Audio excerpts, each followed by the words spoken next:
नमस्ते। आज हम बात करेंगे एक नए एपिसोड की कोल्ड फ्यूजन की, जहां मैं साइंस, टेक्नोलॉजी, बिजनेस या हिस्ट्री के किसी भी टॉपिक पर बात करता हूं। देखो ये सीन, लगता है जैसे कोई मूवी का सीन है, लेकिन असल में ये मैट्रिक्स मूवी का एक सीन है जो पूरी तरह से एक गेम इंजन के अंदर बनाया गया है। आप अब सोच रहे होंगे कि ये तो ठीक है, लेकिन टेक डेमोज हमेशा प्री रेंडर्ड होते हैं और विजुअल ट्रिक्स का इस्तेमाल करते हैं ताकि वो ज़्यादा रियलिस्टिक लगे। लेकिन अगर मैं आपको बताऊं कि ये रियल टाइम में चल रहा है और वो भी कंसोल हार्डवेयर पर, आज के दिन PS5, Xbox सीरीज X और सीरीज S पर, ऐसा scene unreal engine 5 by Epic Games के बारे में एक्साइटिंग बात करेंगे।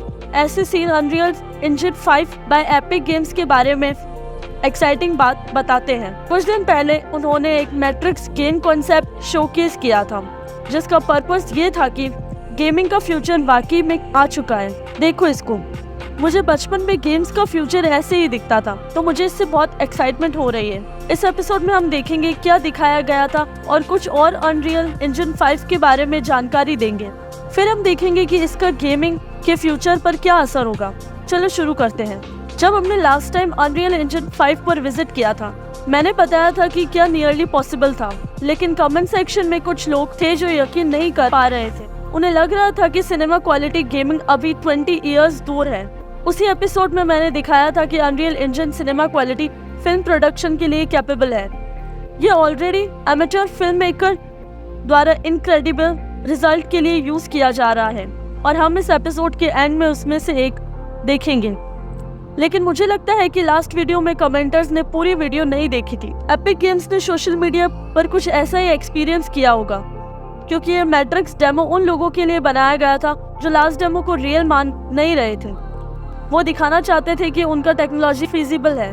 चलो एक सेकंड लेट है ऑब्जर्व करने और अप्रिशिएट करने के लिए कि ग्राफिक्स इस इंजन के साथ इतनी दूर तक आ चुके हैं।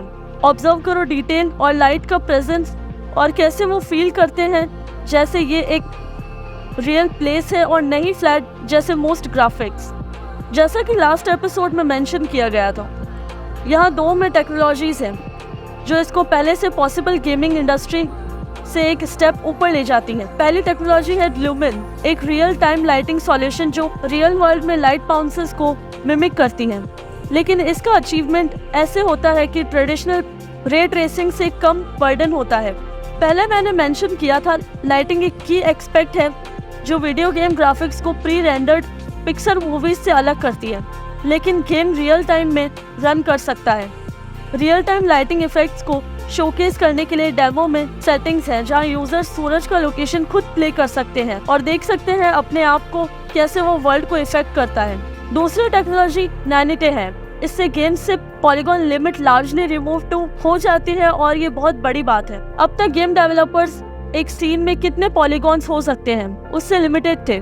जितने ज्यादा हो सकते थे उतना ज्यादा डिटेल्ड हो सकता था, लेकिन अगर आप ज्यादा ऐड कर देते थे तो सिस्टम स्लो हो जाता था। तो ये आर्टिस्टिक्स फाइडेलिटी और गेमिंग परफॉर्मेंस के बीच ट्रेड ऑफ था। अब पॉलीगॉन लिमिट हटा दिया गया है तो सब कुछ बहुत डिटेल्ड है और बहुत सारी क्रेजी चीजें पॉसिबल है।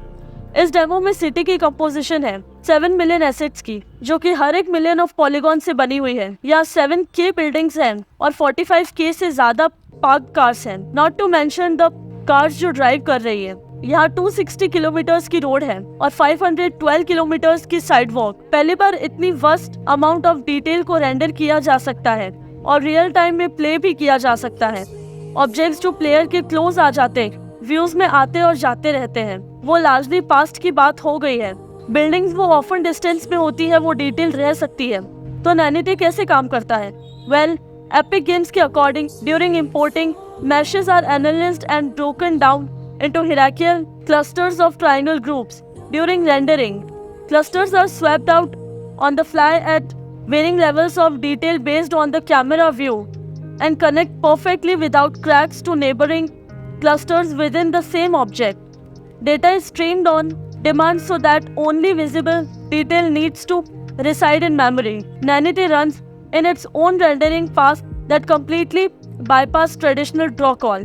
पॉलीगॉन लिमिट रिमूव होने के बाद अब क्रिएटिव रूम है ज़्यादा चीज़ों को करने का, जैसे यहाँ पहले वाली टेक्नोलॉजी के साथ ऐसी चीज़ें मैसिव वेस्ट ऑफ रिसोर्सेज होती है। एक और टेक्नोलॉजी जिस पर हमने लास्ट टाइम टच किया था वो था मेटा ह्यूमन, और वो अनरियल इंजन 5 का कैरेक्टर बिल्डिंग सॉल्यूशन है। मैट्रिक्स डेमो में इसने अपने आप को प्रूव किया वेज में जो मैंने एक्सपेक्ट नहीं किया था। तो दोनों कियानू रीव्स और कैरी मोस ने अपने फेसेस फोटो स्कैन करवाए, लेकिन कार के बैक में थर्ड कैरेक्टर एक स्टॉक मेटा ह्यूमन कैरेक्टर था। एपिक गेम्स ने दिखाना चाहते थे कि Meta human characters digitally scanned assets के राइट डिसाइड हो सकते हैं और स्टिल होल्ड अप कर सकते हैं। अनरियल इंजन 5 पर built on top other technology भी है जो फ्रैंकली इनक्रेडिबल है। ZRT Face Trainer uses Unreal Engine 5 combined with AI trained on 4D movement data to create CGI puppets and they give some amazing results। देखो इस face को, Meta human जब blender के साथ कंबाइन होता है तो रिजल्ट्स भी अमेजिंग होते हैं। मैं बात करना चाहता हूँ चार्ल्स इंजन के बारे में अनरियल में, जो रियल टाइम डिस्ट्रक्शंस इनेबल करता है।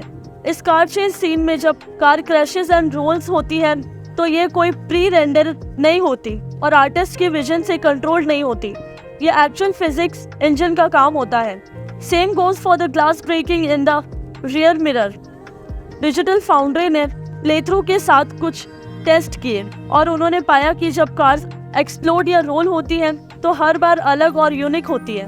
डेमो में एक इंटरेस्टिंग सीन है जहाँ नियो रूफ पर है और एक प्रोजेक्टाइल से बच रहा है। द वर्ज के अकॉर्डिंग एपिक गेम्स ने original Warner brothers neo assets को ढूंढना और यूज अनरियल इंजन 5 में इंपोर्ट किया। उन्होंने लिटरली एक सिनेमैटिक मॉडल को रियल टाइम गेम इंजन के साथ कंबाइन किया। मुझे लगता है ये इनक्रेडिबल है और मुझे नहीं लगता कि हमने कभी पहले ऐसे देखा है। इंटरेस्टिंगली सिटी को एल्गोरिथम रूल्स के बेसिस पर प्रोसीड्यूरली जनरेट किया गया था। इसका मतलब ये था कि गेम डिजाइनर्स और डेवलपर्स को हर ऑब्जेक्ट, बिल्डिंग या रोड को मैनुअली प्लेस करने की जरूरत नहीं थी। ये सेमी ऑटोमेटिकली हो गया था, जिससे उनके पास अदर थिंग्स जैसे वर्ल्ड की फाइन ट्यूनिंग के लिए और फ्यूचर में रियल गेम को केस करने में एक्चुअल स्टोरी पर काम करने के लिए ज्यादा टाइम था। एपिक गेम्स इस मैट्रिक्स वर्ल्ड को फ्री में दे रहे हैं, सारे एसेट्स और सारा कोड, ताकि यूजर्स इसे अपने दिल की कंटेंट तक मॉडिफाई कर सकें। तो मुझे लगता है ये काफी कूल है और हमें देखना होगा कि लोग क्या बनाते हैं।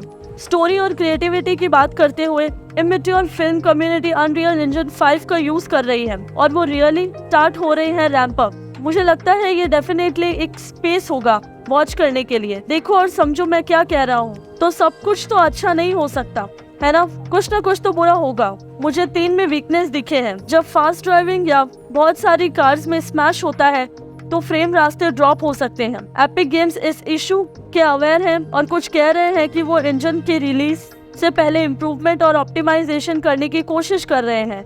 दूसरा है मेटा ह्यूमन, जो लगता है कि ये वीकेस्ट पॉइंट है। जिस तरह से लोग चलते हैं और फ्री रोम सेक्शन में मेन कैरेक्टर दौड़ता है वो थोड़ा क्लंकी लगता है, लेकिन शायद इस पर भी काम हो रहा है। और लास्ट चीज जो मैंने नोटिस की है वो ये है कि डिस्टेंस में रिफ्लेक्शंस कभी कभी फ्लिकर करते हैं और ये स्पेशली नाइट में नोटिसेबल होता है। जैसे कि पहले कहा गया था, ये एक वर्क इन प्रोग्रेस है और वो अभी भी फाइन ट्यूनिंग कर रहे हैं अनरियल इंजन 5 के ऑफिशियल रिलीज से पहले। तो समरी में मुझे लगता है कि सेफ कहना ये है कि नेक्स्ट जनरेशन फाइनली आ चुका है। डेमो का पहला व्यूइंग देखते समय मेरे दिमाग का एक हिस्सा मुझे कह रहा था कि जो मैं देख रहा हूँ वो रियल है, जैसे मैं एक लाइव एक्शन फिल्म देख रहा हूँ। मुझे लगता है कि हमने फाइनली फोटो रियलिज्म का थ्रेशोल्ड क्रॉस कर लिया है और ये गेम डिजाइन से लिमिट रिमूव होने के कारण पॉसिबल हुआ है। अगर मैं गैस करूँ तो हम प्रोबेबली इस डेमो के साथ रियलिज्म के 80% तक पहुँच चुके हैं। शायद इंटरैक्टिव इम्प्रूवमेंट हमें एक्स्ट्रा 20% तक ले जाए। ये डेमो मैट्रिक्स ट्रिलॉजी के मेकर्स के साथ कोलैबोरेशन में होने वाला बहुत फिटिंग था। ये हमसे सवाल पूछता है कि क्या हमारी आंखें जो देख रही हैं वो इंडीड रियल है। मैं डेफिनेटली जानना चाहता हूँ कि मैं कंप्यूटर ग्राफिक्स की इस मोमेंट को बहुत समय तक याद रखूंगा। तो आप लोग क्या सोचते हैं? क्या आप गेमिंग के फ्यूचर के लिए एक्साइटेड हैं या कुछ और? आप इसका यूज किस और एप्लीकेशन के लिए देख सकते हैं? कमेंट सेक्शन में मुझे बताएं। अगर आप इसके बारे में फर्दर डिटेल में डिस्कस करना चाहते हैं तो कोल्ड फ्यूजन डिसॉर्ट पर जाएं, लिंक डिस्क्रिप्शन में दिया गया होगा। So thanks for watching. ये रहा डुगोगो और आप कोल्ड फ्यूजन देख रहे हैं। अगर आपको ये वीडियो पसंद आए तो फील फ्री टू सब्सक्राइब और मैं जल्द ही अगले एपिसोड के लिए आपसे फिर मिलूंगा। Cheers guys, have a good one.